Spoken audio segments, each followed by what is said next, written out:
नमस्कार दोस्तों। कल हमारा इस अध्याय का एक भाग कंप्लीट हो चुका था और आज हम इसी अध्याय का 10वें अध्याय का हम दूसरा भाग कंप्लीट करने जा रहे हैं, जो कि हमारी राजस्थान की कला संस्कृति से संबंधित है ये अध्याय। और आप लोग अब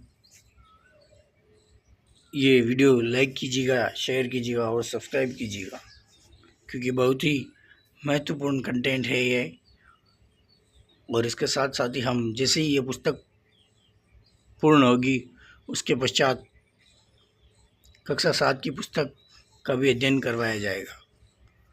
तो अब ज़्यादा देर ना करते हुए आप हमारे वीडियो को एक बार सपोर्ट कीजिएगा थोड़ा बहुत, ठीक है।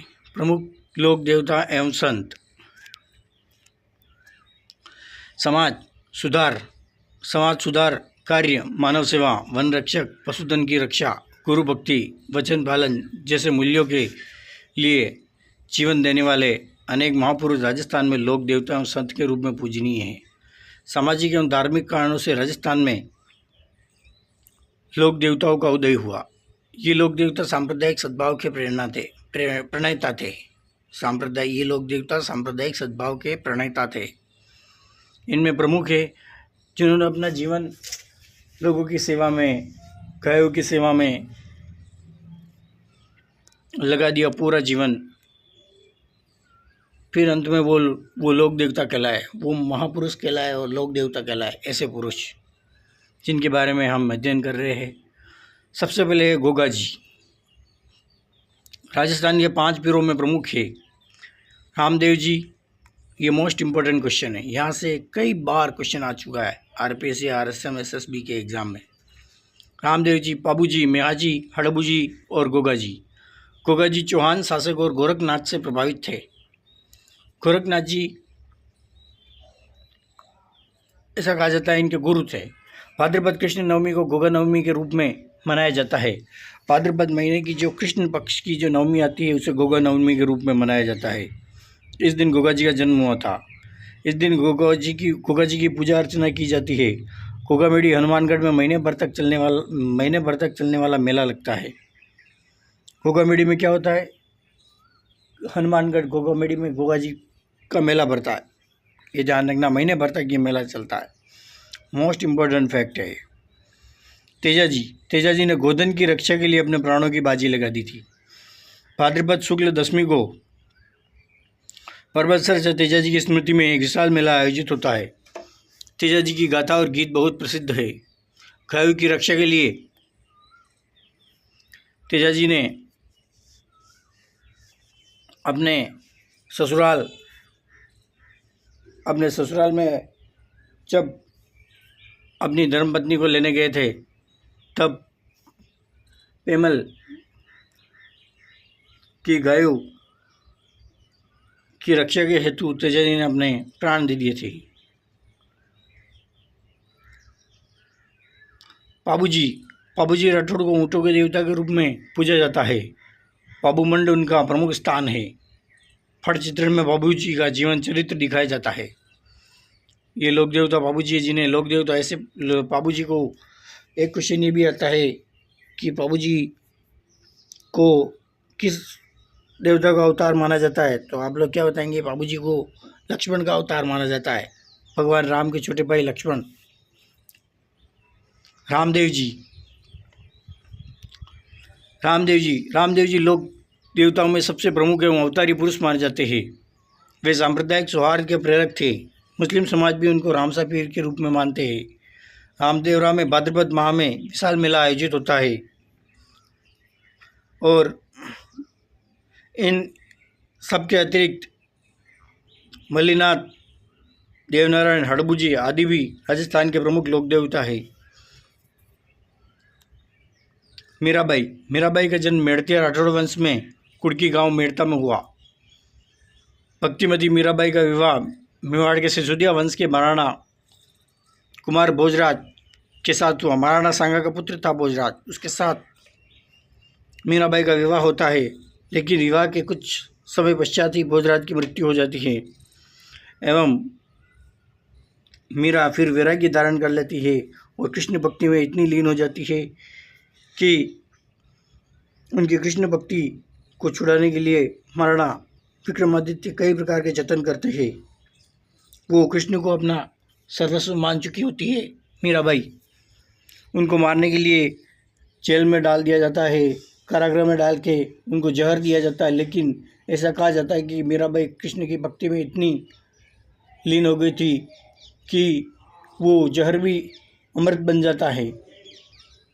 कई यातनाएं दी जाती है मीराबाई को, लेकिन भगवान श्री कृष्ण की भक्ति के कारण मीराबाई का बाल तक बाका नहीं हो पाता है।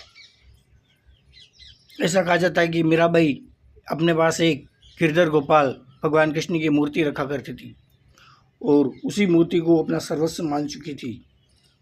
और वो मूर्ति चित्तौड़गढ़ के मीरा मंदिर में स्थापित थी, लेकिन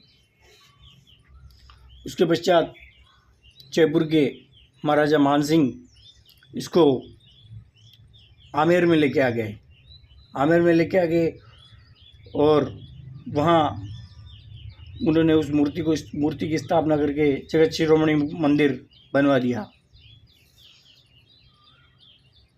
ये है मीराबाई।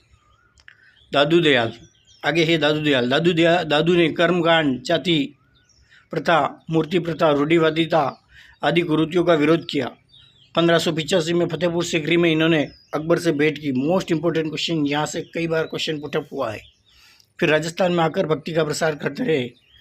1603 ईस्वी में नारायणा गांव में इन्होंने देह त्याग दी। नारायणा जयपुर के पास पड़ता है। इन्होंने निर्गुण भक्ति की।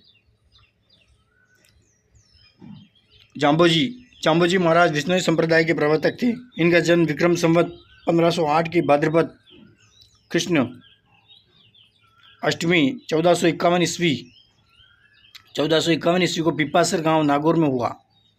जाम्बोजी के उपदेशों पर चलते हुए विष्णुई समाज निरंतर पर्यावरण की रक्षा एवं जीव हत्या के विरोध में प्रयासरत है, जो कि अनुकरणीय है। जसनाथ जी, संत जसनाथ जी का जन्म कत्रियासर बीकानेर में हुआ था। इन्होंने गोरखनाथ से प्रभावित होकर तपस्या की एवं चमत्कारी योगी हो गए। आगे आता है श्रद्धानाथ जी।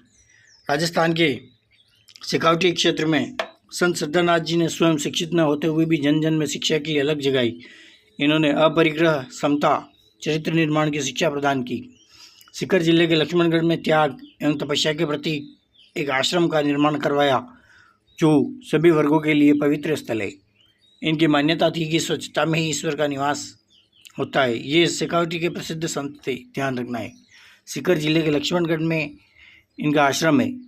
यह आश्रम का आदर्श वाक्य बन गया। कौन सा वाक्य था? कि स्वच्छता में ही ईश्वर का निवास होता है। यह आश्रम का आदर्श वाक्य बन गया। शेखावटी के थे, ये इतना सा ध्यान रखना। आगे आता है हस्तकला, हैंडीक्राफ्ट।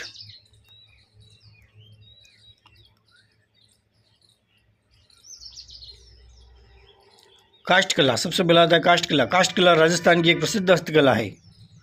इस कला में लकड़ी, काष्ठ का मतलब होता है लकड़ी से विविध प्रकार की कलात्मक वस्तुएं बनाई जाती है। इस कला का प्रधान केंद्र बस्सी चित्तौड़गढ़ है।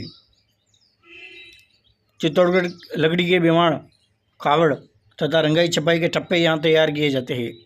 लकड़ी से निर्मित खिलौनों एवं कठपुतली निर्माण के लिए उदयपुर प्रसिद्ध है। अब विमाण और कावड़, लकड़ी के रंगाई छपाई के ठप्पे, ये तो बस्सी के प्रसिद्ध है, लेकिन कठपुतली या खिलौने पूछा जाए तो ये उदयपुर प्रसिद्ध है। एक गांव आता है जेठाना, डूंगरपुर, लकड़ी की मूर्तियों के लिए।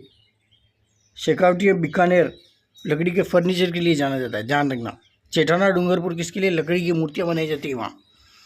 शेखावटी एंड बीकानेर में फर्नीचर बनाया जाता है।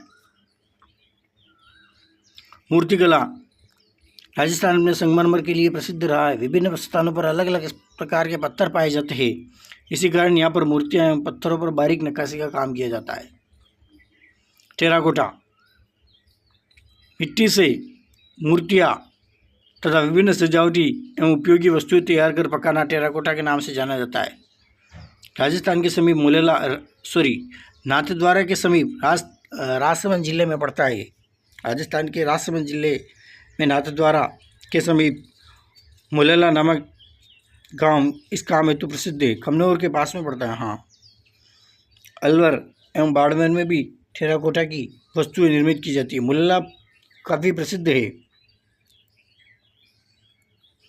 अलवर एवं बाड़मेर में भी अब ये काम होने लगा है। यहाँ के जो प्रसिद्ध कलाकार थे मुलैला के पोते मोहनलाल जी कुम्हार, इन्हें पद्मश्री से भी सम्मानित किया जा चुका है इनकी इस कला हेतु, ये ध्यान रखना। ब्लू पोट्री, चीनी मिट्टी के सफ़ेद बर्तनों पर किए गए नीले रंग के अंकन को ब्लू पोट्री के नाम से जाना जाता है। इसके अतिरिक्त ब्लू पोट्री के अतिरिक्त और क्या क्या होता है? ब्लैक पोट्री, सुनहरी पोट्री आदि भी प्रसिद्ध है। इसके द्वारा डिजाइनर कप प्लेट, चाय पीने के लिए अन्य बर्तन और खिलौने और सजावटी सामान जैसे फूलदान आदि बनाए जाते हैं। लाख का काम, लाख की चूड़ियाँ और अन्य वस्तुएं बनाई जाती है। लाख के काम में चपड़ी को पिघलाकर उसमें चाक, मिट्टी, बिरोजा आदि मिलाकर गूंथ लिया जाता है। उससे विभिन्न चीज़ें तैयार की जाती है। सजावट के लिए कांच एवं मोती लगाए जाते हैं।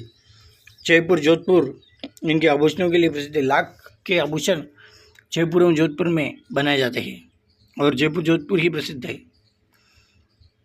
आभूषण जड़ाऊ गहनों के लिए जयपुर, जोधपुर, बीकानेर, उदयपुर विख्यात है। मूल्यवान पत्थरों को तराशने का काम जयपुर में होता है। इनके आभूषण बनते हैं। कांच पर बारीक सोने की नक्काशी का काम थेवा कला कहलाती है, जिसके लिए प्रतापगढ़ प्रसिद्ध है।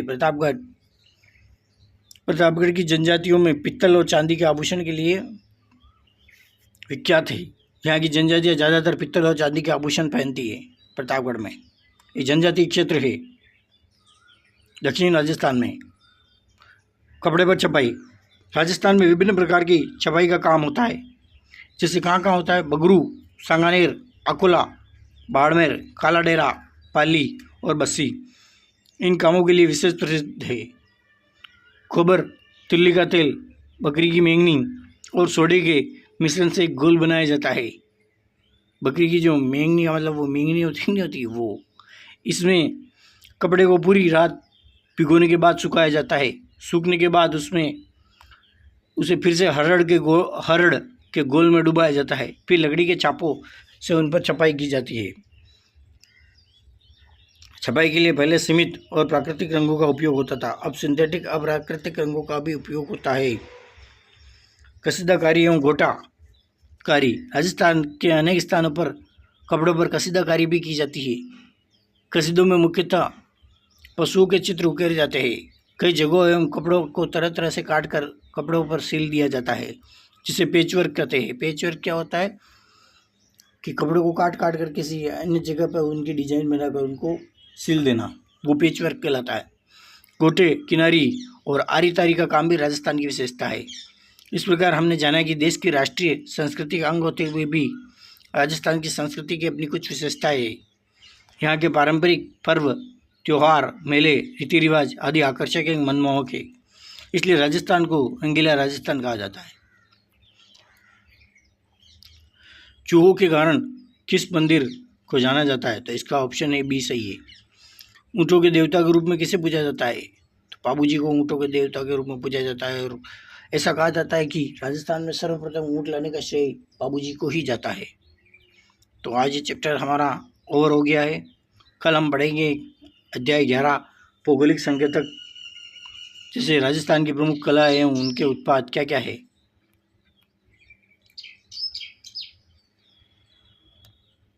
तो आज हम यहीं ओवर करते हैं अपनी इस क्लास को।